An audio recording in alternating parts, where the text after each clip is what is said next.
SARvision, to perform R group analysis, go under File and import some molecules from a file of interest.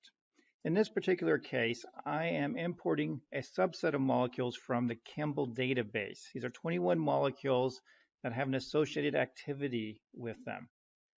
To perform the R group analysis, I'll need some scaffolds. So we come to the scaffold tree panel located in the upper left underneath the menus. Right-click in that panel, and you can either draw in a scaffold that represents your molecules, or you can ask SARvision to identify scaffolds that are relevant to this data set. Accept the default options and press OK. And the program will find a scaffold or scaffolds that represent your data set. By double-clicking on this scaffold, you can reorient the molecules in the data set and map the common scaffold core onto the molecules. To see an R group table, go to Insert R group table, and this will display an R group table with the scaffold at the top. Any position on the scaffold where the molecules are varying will be labeled with a capital R with a number following it, R1 through R6. These positions correlate with columns in your data set, R1 through R6, that contain the variant chemical motifs. In this case, we have too many R groups for analysis, so let's right-click on the scaffold and edit that scaffold. And we can remove part of the molecule. We can also modify it any way we feel is important or change its orientation. In this case, we'll just remove the ethyl group so that the nitrogen at the end of the molecule is bare, and we will hit the Accept button.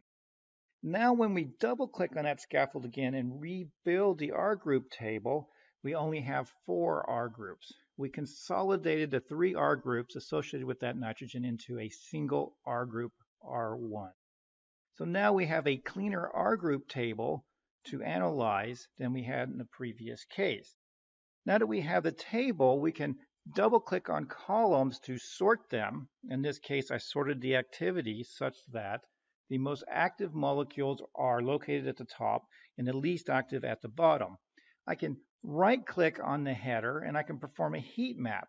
We'll do a 2-level heat map where we start with 0 micromolar and go through 3 micromolar, and we will color code that going from green to yellow, and then we will go from yellow at 3 micromolar to red, and we will max it out at 6 micromolar.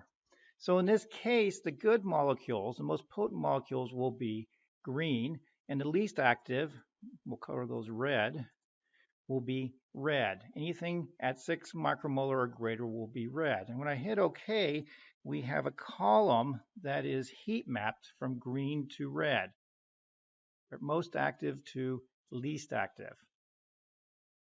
More options are located under the R group table tab. We can right-click on that and we can change the column height of our headers.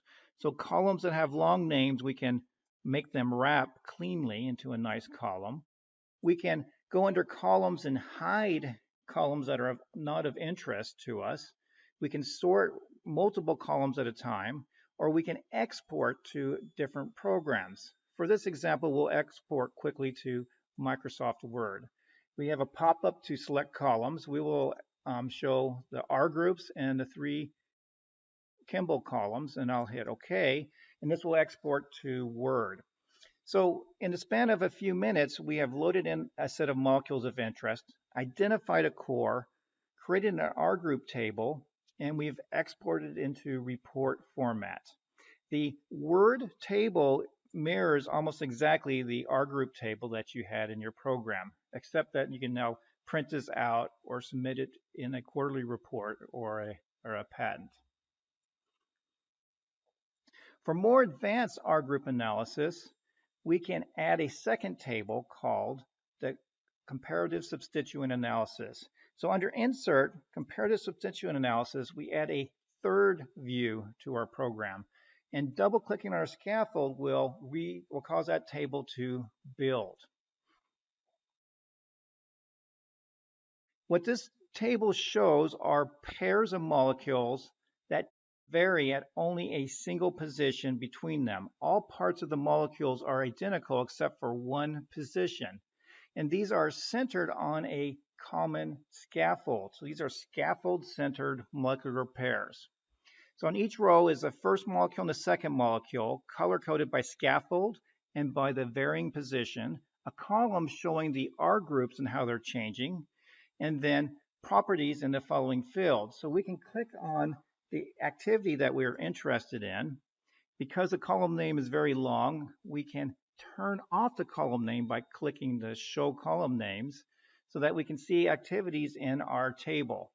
So in this particular case, we've gone from 2.2 micromolar to 3.6 micromolar, a change of minus 1.4 micromolar, or a ratio of 0.61. We can analyze our group substitutions in the absence of any other confounding substitutions on the molecule. So it's only a single change between two molecules. If we want to add some visual heat mapping to us, we can click on that column in the control on the right click on that, and we can add a heat map. This heat map control is identical to the previous one we did in the R group table, and we can press OK for a simple heat map from min to max, and we have a color perspective. Green means they're mostly the same, and then we have some that get worse and then some that get better, and we can analyze the table very quickly for individual single point changes on the molecule.